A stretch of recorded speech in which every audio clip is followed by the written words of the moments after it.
Do you see this face right now? How serious I am? How cool I look? Yeah, you probably think you're looking at Nick Castellanos on the Philadelphia Phillies, but I'm actually not him. I know it's kind of shocking, but I'm going to do something that'll instantly make you realize that you're not looking at Nick Castellanos. I know. I smiled. It's crazy. Oh, and another mix up that people get a lot of the time with me. I'm not Nigerian, by the way. So thank you for being here, subscribed or not. And if you haven't joined the 49% Elite Humans, consider hitting that button if you enjoy the videos, as I'm giving you a little moment to process the fact that I'm not Nigerian. I know a lot of people make that assumption about me. Point is, Nick Castellanos is the most miserable person in baseball, and it's something I've noticed for a long time now. This isn't anything new to me. I don't know about you. I don't know how you feel about Nick Castellanos or how you've ever felt about Nick Castellanos, but with me, I feel like it's reached a certain point where I'm now wanting to full on talk about it in a video. Now, I want to preface everything by saying I obviously don't know Nick Castellanos personally. I assume he's a great father and loving husband to his wife. But solely when it comes to the baseball player, Nick Castellanos, he carries himself like he's freaking Derek Zoolander. He never smiles. He always has to act like he's disinterested and too cool to be wherever he is at any moment. And it's weird because I actually used to really like the guy. It was back when he was a Red for that 1 year. Well, kind of 2 years, when the whole meme of him hitting home runs at bad times started. And even that he can't play along with, but we'll get to that. But it's funny, I actually used to love Castellanos. His 2021 season where he went off, he definitely had a weird vibe around him, like in interviews. He would give such dry, basic answers, and it was in a way where he seemed to be doing it on purpose just to look cool, I guess, but he just came across as an asshole. But even then, he still had a more likable vibe to him. Like when he hit a home run in Colorado, celebrated with a Reds fan that was by their dugout and even had him on the post-game interview to tell everyone why he was celebrating with that Reds fan. Nick, when he got up there, that he should imagine that Rob Manfred's face was on the baseball. And the next pitch, he lit it up over the fence, baby. Alrighty. He was just cooler as a Red. I don't know. He had that hard-ass vibe to him, but he still seemed likable at the same time. Like, it kind of was badass. Well, as a Philly, he just kind of seems like a dick for no reason at all. Here's an example. Nobody in Major League history has hit 2 home runs on back-to-back postseason games, but you just did, and you guys are headed to the NLCS. Where's the question in that? There's no question.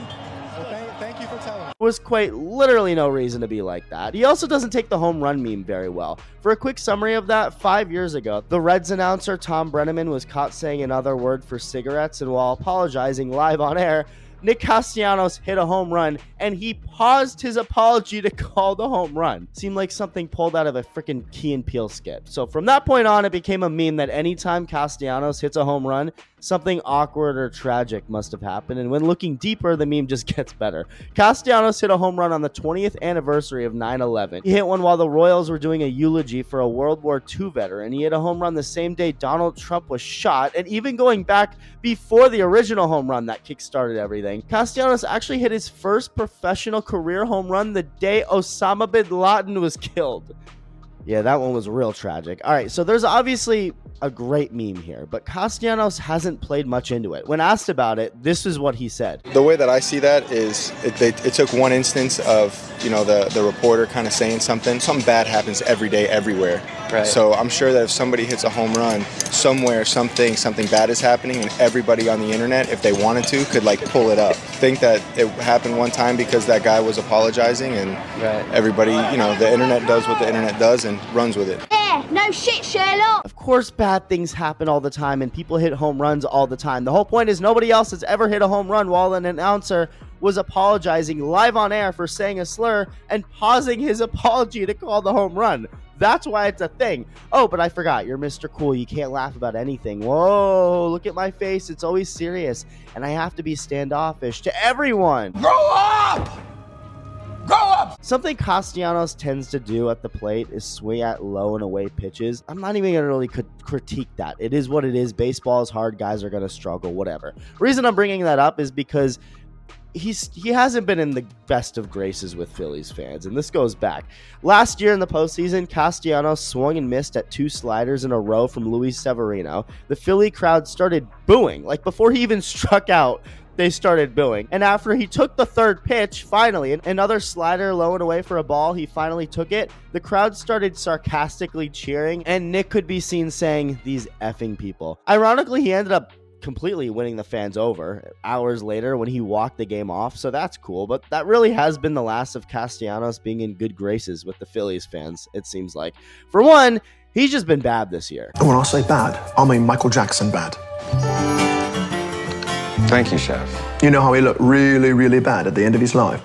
To start, he isn't hitting. Now, you can look at Castellanos throughout his entire Phillies contract and say he's been a big disappointment. Now, I would say the only reason you could kind of see it being worth it and that he's been memorable as a Philly is what he's done in the postseason, because he's had a couple of big games. But even that, if you look at his overall postseason numbers as a Philly, they're not good. And that's kind of a whole Phillies thing as a team falling apart offensively in the end. It's not just him. But Castellanos throughout his 4-year contract has not at all been what he was in Cincinnati. Why? I don't know. He just hasn't been, and it's seeming to have reached rock bottom this year. He's well below league average hitter, and that's especially bad for Nick Castellanos, because take Cedon Rafaela, for example. Cedon is like a hot girl. A hot girl being a really good person is obviously a plus, but a hot girl can also 1000% get away with being a bad person. In fact, a hot girl can be a serial killer that would make Jeffrey Dahmer's grave itself shudder, and there are a bunch of men out there who will still be like, I can fix her. In other words, Cedon can get away with not being that great of a hitter, even for a while, because of how elite defensively he is. Nick Castellanos, on the other hand, is the opposite of a hot girl. He cannot afford to not hit, because otherwise there ain't no men out there trying to fix him. There was a stretch for a long time where he actually didn't have any errors in right field, but that's like saying I'm really good at avoiding car accidents without the added context that I don't drive. Neither of those things are true, by the way, in my case. God bless anyone who gets into a moving vehicle with me. Point is, Castellanos only avoided errors because he's not quick enough to get near a ball to potentially make an error to begin with. So he's provided negative value to the Phillies this year, and he seems as miserable than ever. Recently, after Edmundo Sosa hit a home run, the camera panned to the Phillies dugout celebrating, and here's Castellanos looking like me attempting to watch a WNBA game. In another recent game, the Phillies walked off, Castellanos scored the winning run and couldn't look less excited about the situation. He couldn't seem less interested in celebrating with his teammates. His feud with the fans hasn't seemed to go anywhere. He was seen on camera in the dugout yelling at someone in the stands after a game, and he's also feuding kind of big time with the Phillies manager, Rob Thompson. Back in June, Thompson pulled Castellanos from the game to make a defensive replacement, which is what teams do a lot. It's common. Late in the game, you want your best defenders out there. Well, Castellanos didn't like that, and to this day, it's not known what he said to Thompson, but it was bad enough for Thompson to bench Castellanos the next game entirely, which is a big deal for him, considering Castellanos doesn't miss games. He actually had a 236-game streak before this happened. And all we know is that according to Thompson, Castellanos crossed a line with what he said. And this tension hasn't really gone anywhere. Castellanos, again, a guy who plays every day, a guy who missed just 5 games in 2023, played every game last year, and has played the vast majority of games this year, doesn't have the everyday role anymore. For the last month, Thompson has been rotating things a lot more, and because of this, Castellanos has been sat out in a handful of games lately. And then even in a game he did recently play in, got removed in the 9th inning for defensive reasons. And here was his reaction to this afterward, talking to the media. It's the easiest way to get through the challenges to sit there and say, hey, this is a team thing. We're all in trying to get to the same goal at the end. Yes. Given those improvements and the game you had defensively from a few good plays, is it frustrating when you're not out there? Yes. Nick Castellanos is quite literally the worst defensive outfielder in baseball, and he's complaining about getting taken out of a game for defensive reasons. Man, what the fuck is you talking about? What the fuck was that? I'm sorry, I wasn't thinking about it. Oh, and it also doesn't take a lot of brain power to realize if you actually hit better, this wouldn't be a thing to begin with. Your defense is only as important as how good your offense is. Again, you're not a hot girl. You're not Cedon Rafaela. So to not hit or play good defense and then get upset the team isn't playing you as much as usual shouldn't be. I mean, maybe I'm wrong. I'm wrong a lot. But this shouldn't be very surprising. I'm obviously not in the clubhouse around these guys. I don't know what the vibe is. But Castellanos' seemingly very selfish attitude added on to his performance, or lack of it, cannot be good for this Phillies team. This doesn't help towards winning a championship. It's definitely not the way to win fans over. And the most Castellanos can do right now, the way I see it, is instead of carrying yourself like you have the biggest dick in any room you walk into, realize that it's more so the fact that you tend to look like the biggest dick in any room you walk into. Join the Discord server in the pinned comment below to connect with the community. Let me know your thoughts, and thank you for watching. Love you. Bye.